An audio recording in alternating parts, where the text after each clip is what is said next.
bahwa keistiqomahan itu sangat amat penting sekali.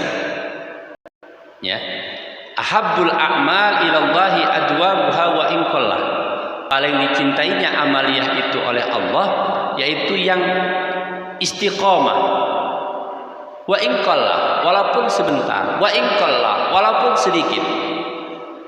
Jadi amaliyah kita ini upayakan keistiqomahannya, bukan banyak atau sedikitnya. Ya. Contoh begini. Saya menghatamkan Quran dalam satu malam suntuk tadi malam. Mulai habis isya, subuh barusan hatam. Ya. Habis isya kemarin saya start baca Quran, kemudian sholat, tadi adzan subuh hatam. Satu kali Quran.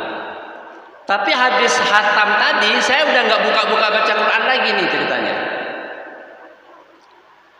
Maka lebih baik jamaah sampian-sampian yang habis isya satu halaman, habis isya satu halaman, habis isya satu halaman sampai hatam. Ya, anggap aja umpamanya ada Quran Pak, coba pinjam Pak Quran Pak, itu sebelah kiri sampean, coba pinjam. Ya. Habis isya satu halaman, habis isya satu halaman, habis isya satu halaman.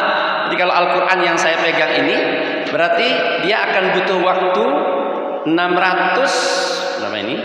Ini karena beda-beda ya, halaman Quran kita. Nih, Al-Quran yang saya pegang ini 604 halaman.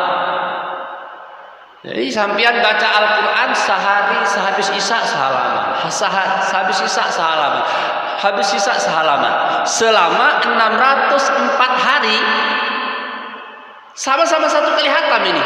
Saya hatam dalam semalam, tapi habis itu enggak buka Quran lagi. Sampian baca Quran hatam satu kali dalam kurun waktu 604 hari, ini sama-sama hatam. Saya hatam satu kali, sampean hatam satu kali. Saya hatamnya dalam satu malam, habis itu nggak baca Quran lagi, sampean hatamnya dalam 604 hari. Maka itu di sisi Allah pahalanya, nilainya, bobotnya lebih banyak sampean di hadapan Allah. Lo kan sama-sama satu kali hatam Pak Ustaz. Betul. Saya hatam satu kali dalam semalam, tapi habis itu nggak baca-baca Quran lagi nih selama 604 hari yang sampean habis isya sehalaman. Nah, itu contoh kecil begitu, ya. Jadi keistiqomahan ini yang harus kita lakukan, kita perjuangkan, kita telateni, karena istiqomah ini berat. Ya, sampai ada sebuah karikatur apa begitu di media sosial. Istiqomah itu memang berat. Yang ringan itu namanya istirahat. Ya. Atau contoh lain, jenengan setiap malam saya sholat sunat mutlak semalam 20 rakaat. Habis isya 20 rakaat.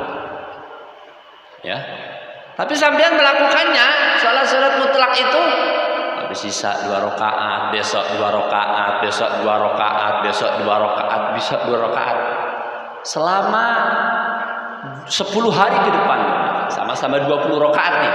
Saya 20 rakaat celek cuman semalam, habis itu enggak lagi, tapi jenengan melakukannya selama 10 hari, 2 rakaat, 2 rakaat, 2 rakaat, maka itu di sisi Allah nilainya, bobotnya lebih dicintai oleh Allah Subhanahu wa taala. Karena apa? Karena keistiqomahannya. Ya. Dan ini yang menjadi amaliyah para ulama-ulama kita ini. Keistiqomahan itu, Pak. Kalau orang satu kali jelek melakukan enggak berat. Tapi mampu melakukan secara istiqomah terus-menerus ajek. Nah, itu yang luar biasa. Karena itu yang dinilai di sisi Allah Subhanahu wa taala. Sumastaqamu. Ya. Kemudian dia beristiqomah, ajek dalam mengamalkan amaliyah-amaliyahnya itu. Adwamuha wa inqal.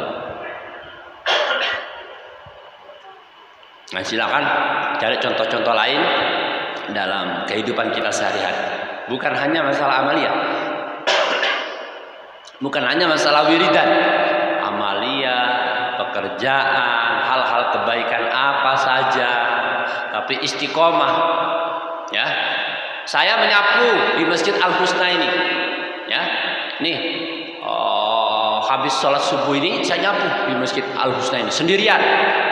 Wah, full saya nyapu. Tapi habis itu udah nggak nyapu-nyapu lagi saya. Nggak nyapu-nyapu lagi di Masjid Al-Husna ini. Ya. Tapi jenengan melakukannya tiap pagi. Tiap pagi nyapu, tiap pagi nyapu, tiap pagi nyapu, tiap nah, itu yang pahalanya di sisi Allah jauh lebih besar. Ya. Kalau saya nyapunya nanti habis subuh ini full semua, malam dalamnya, luarnya semua, halamannya di luar saya sapu semua. Akan kalah nilainya di sisi Allah dibandingkan jenengan yang mungkin nyapunya nggak banyak, paling hanya ngepel bagian kacanya, tapi tiap hari besok di sebelah sana, besok sebelah sana, terus istiqomah. Maka itu di sisi Allah jauh bobotnya lebih baik dan itu dicintai oleh Allah Subhanahu wa taala. Ahabbul a'mali ilallahi an tamuta wa lisanuka radbun min dzikrillah. Ahabbul a'mali utawi paling dicintai-cintainya amal ya ilallahi munggu Allah, paling dicintainya amal kepada Allah antamuta yaitu engkau mati walisanuka halisa adapun lisanmu radbun dalam keadaan basah min dzikrillahi dari zikir Allah, min dzikrillahi dari zikir Allah. Nah, ini ya, selalu lisan kita ini enggak lepas dari zikir, ingat kepada Allah Subhanahu wa taala. Ya. Kalau banyak ulama-ulama juga kita, loh, kalau begitu enggak bicara dong Pak Ustaz. Bibir kita ini selalu bilang Allah, Allah, Allah, Allah, Allah, Allah, Allah. Ada orang nyapa mamanya, gimana kabar? Allah, Allah, Allah, Allah, Allah. Gimana? Kamu lagi di mana? Allah, Allah, Allah. Bukan begitu juga maksudnya. Ya. Ya. Jadi lisan ini hanya salah satu alat untuk zikir kepada Allah. Kalau lisan kita tidak mampu berzikir kepada Allah karena mungkin lagi sedang bercakap, lagi sedang melakukan hal-hal lain, itu hati kita. Nah, kalau hati ini kan dalam keadaan yang selalu iling ingat kepada Allah Subhanahu wa taala. Ya. Kayak salah satu guru saya Hadratus Syekh Kiai Haji Raden As'ad Samsul Arifin, itu beliau yang mengantarkan tongkat dan tasbihnya Syekhuna Khalil dari Bangkalan ke Jombang. Itu beliau walaupun sambil menerima tamu, itu mohon maaf, tangannya ini selalu bergerak. Ini beliau. Walaupun beliau sedang ngajar, beliau sedang ngasih mauidhah, sedang menerima tamu, itu tuh tangannya begini tuh. Ya. Ini pertanda menurut para ulama-ulama ini selalu ingat kepada Allah. Allah. Ya. Walisanuka radbun min dzikrillah. Sedangkan lisanmu selalu basah dari zikir kepada Allah. Ya, monggo aja dengan cara apa silahkan. Yang penting diri kita ini jangan sampai lepas ingat kepada Allah. Kalaupun lupa umpamanya balik lagi. Ya, lupa sebentar balik lagi. Ya, minimal 5 kali sholat dalam sehari semalam itu sebagai wasilah, sebagai perantara untuk selalu ingat kepada Allah Subhanahu wa taala. Ya. Jadi sholat saja yang mestinya kita gunakan untuk fasilitas cara untuk ingat kepada Allah, itu pun kita sudah sering di dalam sholat saja kita lupa kepada Allah Subhanahu wa taala. Maka bagaimana kalau kemudian di luar sholat, ketika di kerjaan masih ingatkah kepada Allah, ketika lagi sibuk apalagi, jangankan ketika lagi melakukan hal-hal aktivitas lain, ketika lagi senang-senang masih ingatkah kepada Allah? Ya, kita ini kan ingat kepada Allah itu pas lagi singkip, pas lagi nggak ada duit, namanya, pas lagi paceklik, pas lagi susah, pas lagi sakit, umpamanya baru ya Allah, ya Allah, ya Allah, ya Allah begitu. Tapi ketika dalam keadaan senang, bahagia, duit banyak, semua ada, pas ingin lupa kepada Allah. Padahal sudah dikasih rumus, ta'arraf ilallahi firraha ya'rifka fisyiddah. Ingatlah engkau kepada Allah firraha, ketika lagi bahagia, lagi senang, lagi di atas angin, lagi sehat. Ingat kepada Allah, ya'rifka fisyiddah, maka Allah akan ingat kepada engkau dalam artian membantumu fisyiddah, ketika lagi susah, ketika lagi sedih, ketika lagi sakit, ketika lagi kejepit dan lain sebagainya. Ya, maka kita jangan kalah sama Semar. Semar itu kalau lagi jalan naik, beliau nggak susah. Kenapa? Karena rumusnya setelah jalan naik pasti akan turun. Begitu. Sebaliknya, Semar itu kalau lagi jalan turun begitu, beliau agak sedih sedikit. Kenapa? Karena rumusnya setelah jalan turun pasti ada jalan naik. Begitu juga ketika kita menghadapi kesedihan, jangan terlalu bersedih banget. Ya, biasa aja. Karena nanti setelah sedih itu pasti ada kegembiraan. Begitu juga sebaliknya, ketika dalam keadaan senang, bahagia, gembira, jangan over. Biasa aja. Karena setelah itu nanti pasti akan menemui sebuah ujian, rintangan, tantangan dan sebagainya. Nah ini jemaah rahimakumullah ya. Jadi hidup ini harus balance. Jangan sampai kemudian ada yang over ya. Ingat kepada Allah Subhanahu wa taala. Jadi melihat sesuatu itu selalu ingat kepada Allah. Lihat tumbuh-tumbuhan, Allah yang menciptakan. Lihat binatang, Allah yang menciptakan. Lihat apa saja, semuanya dijadikan wasilah perantara ingat kepada Allah Subhanahu wa taala. Sehingga lihat binatang Allah, lihat tumbuh-tumbuhan Allah, lihat matahari terbit Allah. Semua dikembalikan kepada Allah Subhanahu wa taala. Rawahul Baihaqi an Mu'adin. Meriwayatkan akan hadis Al-Baihaqi, Imam Baihaqi an Mu'adin dari Mu'ad. Ahabbus salati ila Allah ta'ala salatu Dawud wa ahabbus siyami ila Allah siyamu Dawud wa kana yanamu nisfal laili wa yaqumu sulusahu wa yanamu sudusahu wa yasumu yauman wa yuftiru yauman. Habbus salati, paling dicintai, adapun paling dicintainya salat ilallahi kepada Allah taala salat Dawud, yaitu salatnya Nabi Daud. Wa habbus siyami, adapun paling dicintainya puasa ilallahi kepada Allah siyamu Dawud, yaitu puasanya Daud. Wa kana, dan ada siapa Daud, Nabi Daud, yanamu ialah tidur siapa Daud nisfal laili, di pertengahan malam. Wa yaqumu, dan berdiri, maksudnya salat, bangun Daud sulusahu, di sepertiganya malam. Wa yanamu, dan tidur Daud itu sudusahu, seperenamnya malam. Wa yasumu, dan berpuasa Daud yauman, sehari.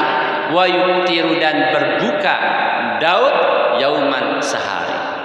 Rawahu Muslim, meriwayatkan akan hadis Muslimun, Imam Muslim. Nah, kalau ada yang mau mengamalkan ini monggo. Ya. Ada yang punya amalan puasa Nabi Daud, sehari puasa, sehari enggak, sehari puasa, sehari enggak, sehari puasa, sehari enggak. Monggo diamalkan, ya. Atau ada yang mau mengamalkan puasanya Senin, Kemis, Nabi, Senin, Kemis, monggo. Artinya hadis ini memberikan pelajaran kepada kita bahwa apa yang sudah diamalkan selama ini oleh para ulama-ulama kita, bahkan banyak mungkin di antara kita yang melakukannya, itu ada landasannya, ya, bukan sesuatu yang ngawur atau mengada-ngada. Sehari puasa, sehari enggak, sehari puasa, sehari enggak, sehari puasa, sehari enggak. Itu amalannya siapa? Nabi Daud. Begitu juga dengan sholatnya Nabi Daud, ya. Kehidupan kesehariannya Nabi Daud itu bagaimana? Beliau itu yanamu nisfal laili, tidur kalau sudah pertengahan malam, jam 12 malam baru tidur. Ya. Bagaimana? Maksud saya biasanya tidur jam 9, jam 8, ya monggo aja, nggak masalah. Ya. Tapi kalau mau mengamalkan amaliannya Nabi Daud tentang kapan beliau tidur, ya pertengahan malam. Wa yaqumu sulusahu. Kemudian di sepertiga malam beliau bangun, sholat tahajud, sholat malam, gitu ya. Wa yanamu sudusahu, kemudian tidur lagi pada 1/6-nya malam. Kemudian wa yasumu yauman wa yuftiru yauman. Puasa sehari enggak, sehari puasa, sehari enggak. Ya. Kalau ada yang mengamalkan ini monggo, saya sendiri enggak mengamalkan. Ya, karena puasanya Nabi Daud itu tadi sehari puasa sehari enggak. Nah, yang terpenting dimarahimakumullah, baik puasa Nabi Daud atau puasa Senin Kemis ketika bersamaan dengan hari-hari yang diharamkan berpuasa, maka jangan dilakukan. Ada berapa hari yang diharamkan berpuasa? 5 hari.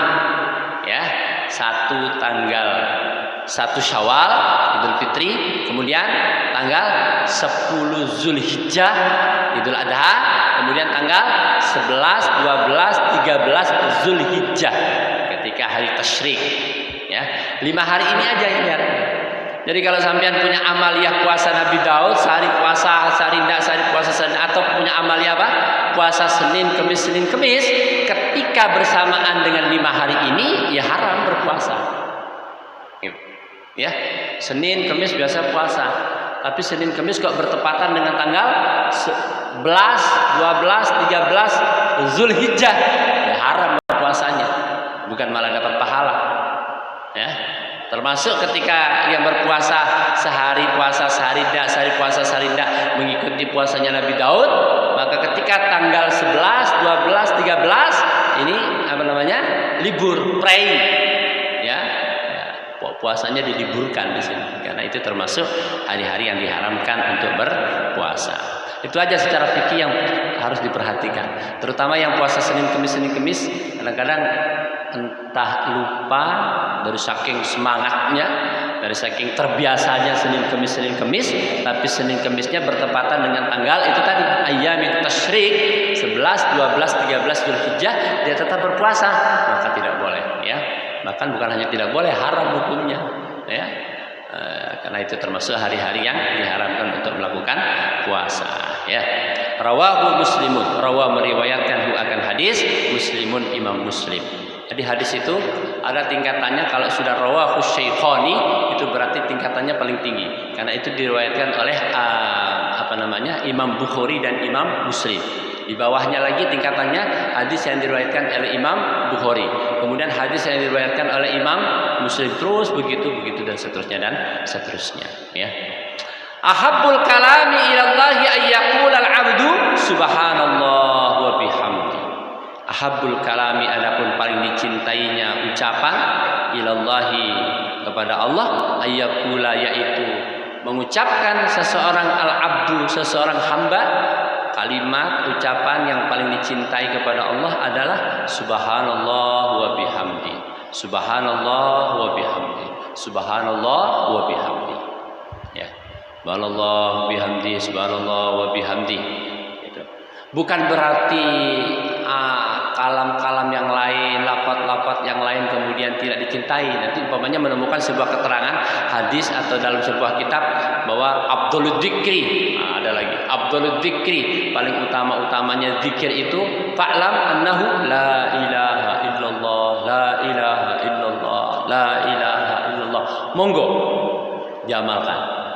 Jadi jangan dibenturkan. Wah, ini paling utamanya zikir ya la ilaha illallah, la ilaha illallah. Ini ada lagi keterangan zikir yang paling baik juga yang dicintai kepada Allah, subhanallah wa bihamdi, subhanallah wa bihamdi, subhanallah wa bihamdi. Monggo semua diamalkan, enggak masalah. Jadi jangan dibenturkan. Tidak ada benturan antara yang satu dengan yang lainnya. Jadi semua keterangan-keterangan itu, apalagi itu keterangan dalam Al-Qur'an, dalam hadis, dalam kitab-kitab itu semuanya memberikan motivasi. Semuanya memberikan landasan, dasar kepada kita. Oh, ini loh dasarnya. Oh, kalau yang ini ada ini dalilnya. Kalau adzikiran yang ini amalannya. Apa namanya? Ini dasarnya. Ini kitabnya, ini keterangannya. Tujuannya begitu, ya. Bukan kemudian untuk dipertentangkan. Enggak, kalau menurut kitab saya ini yang paling utama. Enggak, kalau kitab saya ini yang utama. Bukan begitu. Jadi sama-sama dijadikan acuan bahwa amalia-amalia kita, terutama dalam kali ini zikir-zikir kita itu selalu ada landasan, selalu ada pegangan, selalu ada dasarnya, bukan sesuatu yang ngawur begitu. Apalagi kalau kemudian ya tingkatannya paling tidak Al-Quran sebagai sumber hukum kita, kemudian di bawahnya hadis, kemudian ijma, kemudian qiyas, kemudian kalam-kalam para ulama, terus begitu dan seterusnya dan seterusnya. Ya. Rawahu Tirmidzi an Abi Dzarrin. Meriwayatkan At-Tirmidzi, Imam Tirmidzi an Abi Dzarrin dari Abi Dzar.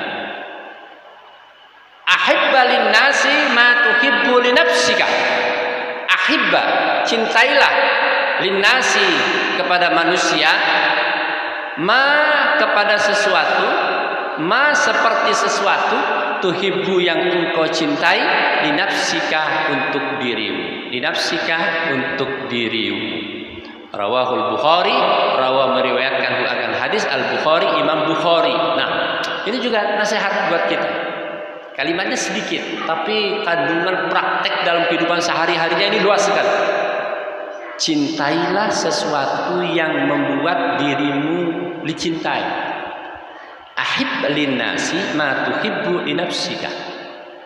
Cintailah sesuatu yang membuat dirimu juga dicintai, atau cintailah sesuatu yang dirimu suka kepada sesuatu itu. Ya. Ahibba linnasi, cintailah untuk manusia, ma tuhibbu li nafsika, seperti engkau mencintai dirimu. Ya. Jadi begini, dalam kehidupan sehari-hari ini, apa saja yang membuat kita senang, lakukan untuk orang lain, begitu. Ya. Orang suka kalau kita ini berbicara dengan lemah lembut, maka kepada orang lain juga lakukan berbicara secara lemah lembut. Saya senang kalau ada orang itu berbicara kepada saya itu orangnya halus, bertata krama. Saya senang melakukan itu. Maka lakukan itu juga kepada orang lain. Begitu. Ya, saya senang kalau orang itu bertemu kemudian menyapa saya. Saya senang kalau orang itu bertemu kepada saya, dia tersenyum. Saya senang dengan hal seperti itu. Maka lakukan itu juga kepada orang lain. Begitu. Sekarang ini jangan terbalik. Orang disuruh suka, senang, menyapa salam kepada kita, ya, suruh senyum. Kalau ketemu saya senyum, kalau bertemu berpapasan salam. Tapi ketika berpapasan, bertemu dengan orang lain merengut. Nah itu enggak benar. Ya. Jadi jangan kemudian kita ini melakukan sesuatu yang kepada dirinya ingin sesuatu yang baik, giliran kita melakukan kepada orang lain melakukan yang tidak baik. Ya, contoh lain, saya nggak suka kalau saya dicubit sama orang itu. Kalau orang mencubit saya nggak suka. Maka jangan kita mencubit orang. Ya. Kita kan sering terbalik. Kita tidak ingin dicubit orang, tapi kita sukanya mencubit orang. Ya, diri kita nggak suka kalau dicubit, tapi diri kita malah mencubit orang. Wah, saya kalau didolimi nggak mau saya. Saya kalau dirasani nggak mau. Kalau saya difitnah saya nggak mau. Tapi giliran kepada orang, dia malah ngerasani orang, memfitnah orang, menggibah orang. Itu artinya tidak adil dirinya. Jadi kalau diri kita tidak suka difitnah, ya jangan memfitnah orang. Kalau diri kita tidak mau dirasani, jangan ngerasanin orang. Kalau diri kita tidak mau didolimi, jangan mendolimi orang. Nah, ini ya. Jadi sesuatu yang lakukanlah sesuatu hal yang seperti engkau melakukan kepada dirimu sendiri. Ini prakteknya sangat luas. Silahkan dijabarkan, silahkan dipraktekkan kepada orang lain. Silahkan. Ya, ketemu orang. Kalau saya suka kalau orang itu ketemu berpapasan, kemudian menyapa, assalamualaikum, gimana kabar, dari mana? Maka kita ketika berpapasan dengan orang ya kita harus begitu. Assalamualaikum Pak, gimana kabar? Mau kemana?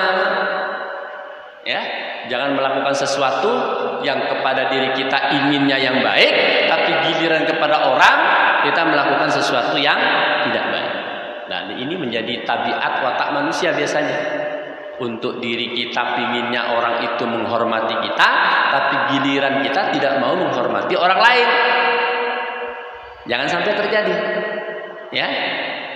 Kita inginnya kalau bertamu kepada seseorang inginnya dihormat, tapi giliran ada tamu kepada kita malah sembarangan. Nah, itu nggak bisa, ya. Jadi kalau kita ingin bertamu kepada seseorang, kita ingin dihormat, ingin diajeni, ya. Maka ketika ada orang bertamu kepada kita, maka berusahalah untuk menghormatinya, maka berusahalah untuk mengajeni orang itu. Begitu, ya. Apalagi ada hadis Rasulullah SAW, man amana billahi wal yaumil akhir falyukrim dhaifahu walau kana kafiran. Barang siapa yang beriman kepada Allah, beriman kepada hari akhir, maka hormatilah tamunya walau kana kafiran, walaupun tamunya itu orang kafir. Ya, apalagi sesama muslim, seakidah, semajlis, sekampung dan sebagainya. Orang kafir wajib dihormati ketika dia berposisi sebagai tamu. Kalau kita ini ingin dihormati ketika kita bertamu kepada orang lain. Masya Allah, urusan menghormati tamu ini salah satu yang menjadi patron saya, yang menjadi rujukan saya itu ya salah satunya guru saya Hadratus Syekh Mbah Maimun Zubair itu. Masya Allah, kalau menerima tamu itu, ya sampai berjam-jam tamunya itu ya tetap diladeni. Satu persatu kue yang ada di meja beliau itu, selama masih ada di meja beliau itu, udah baru aja dikasih kue begitu tamunya masih ada, suruh bagi lagi. Kadang tamunya masih pegang kue begitu, suruh kasih lagi, ayo bagi, habiskan. Begitu. Masya Allah, luar biasa, beliau sudah sepuh tapi menemui tamu itu, ya Allah, nggak pakai protokol, nggak pakai jam beliau. Yang penting biasanya pagi habis beliau mulang Ihya Ulumuddin itu jam 7:30 sampai tamunya pulang sendiri. Nggak pernah kemudian tamu pulang aja ya, saya lagi istirahat. Enggak, beliau walaupun sudah sepuh, kemudian bahkan dalam keadaan sakit sekalipun pamannya, beliau menyambut. Masya Allah, itu saya sendiri belum mampu melakukannya, tapi berusaha untuk mencontoh beliau ketika urusan tamu. Masya Allah, ya. Ahibba linnasi ma tuhibbu li nafsika.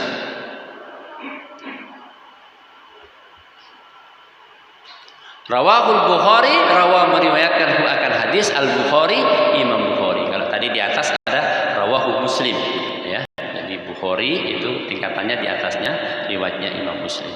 Jadi hadis ini singkat tetapi silakan dijabarkan dalam kehidupan sehari-hari sehingga kita mampu melaksanakannya dalam keseharian kita, ya, dalam keseharian kita, dalam segala aspek kehidupan, ya, dalam segala sendi-sendi kehidupan.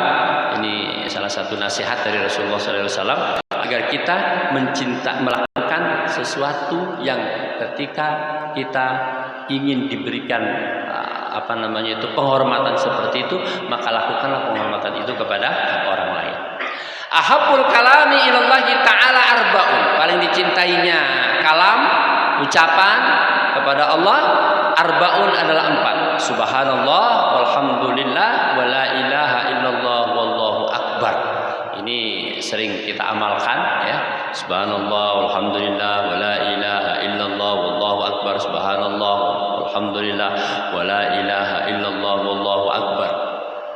Ini dalam amaliyah zikiran kita, wirid kita memang dianjurkan untuk bilang subhanallah, alhamdulillah, wa la ilaha illallah, wallahu akbar. Memang di kitab hadis Mukhtarul Ahadits Nabawiyah ini memang pembahasannya kayaknya tadi bahas masalah itu, sekarang masalah ini. Karena memang runtutan hadisnya ini berdasarkan huruf hijaiyah. Ya. Hamzah semua depannya. Nanti hadis yang berawalan sa semua, jim semua begitu. Jadi dia tidak terbabkan satu persatu. Habis masalah ini, tapi hadisnya memang dikumpulkan, diurutkan sesuai dengan urutan huruf-huruf hijaiyah itu.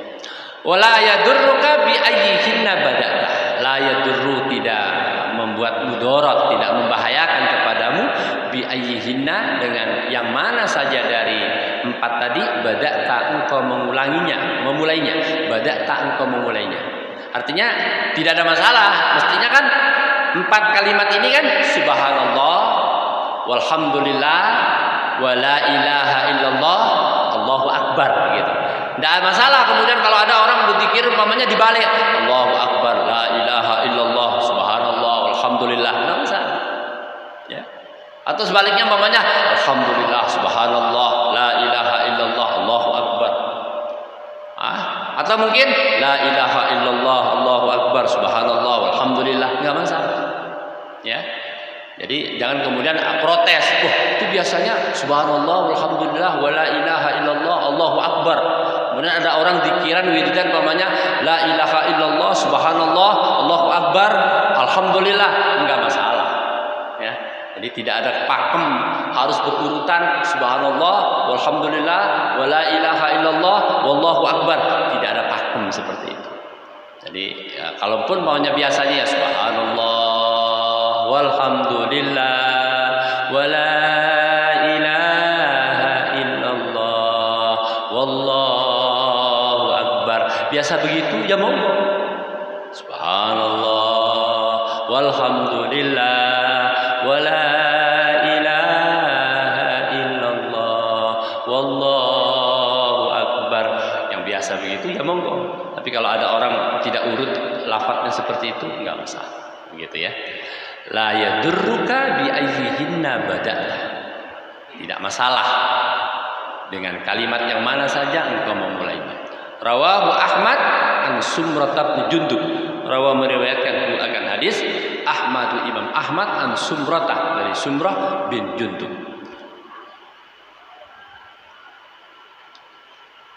Satu hadis lagi. Ahabbu buyutikum ilallahi baitun fihi yatimun mukramun. Ahabbu buyutikum, paling dicintainya rumah kalian ilallahi, kepada Allah, baitun, yaitu rumah, fihi, di dalam rumah, yatimun, anak yatim, mukramun, yang dimuliakan. Yatimun, anak yatim, mukramun, yang dimuliakan. Ya. Ini kalau bisa merawat anak yatim. Ya, kalau bisa ya punya keluarga, paling tidak mungkin ponaan kita atau siapa dia posisinya yatim atau yatim piatu, diperhatikan di rumahnya, angkat dia sebagai anak kita, perhatikan kehidupannya, kebutuhannya, ini luar biasa. Ya, karena kata Nabi, ana wa kafidul yatimi kahataini fil jannah. Kata Nabi sambil menunjukkan jari-jarinya, saya nanti bersama orang yang memperhatikan nasib anak yatim nih seperti ini loh di surga, berdampingan. Ya, yatimun, anak yatim yang diperhatikan, apa namanya, mukramun, yang dimuliakan itu artinya diperhatikan kehidupannya, kebutuhannya, belanjanya dan lain sebagainya. Itu yang dimaksud ya. Makanya sekarang ada lembaga-lembaga yang merawat anak yatim, mulai dari sekolahnya gratis, bajunya gratis, makannya gratis, semua dalam rangka itu tadi, ingin mendapatkan ini. Ya, bahkan dalam ayat Al-Quran dikatakan bagaimana itu,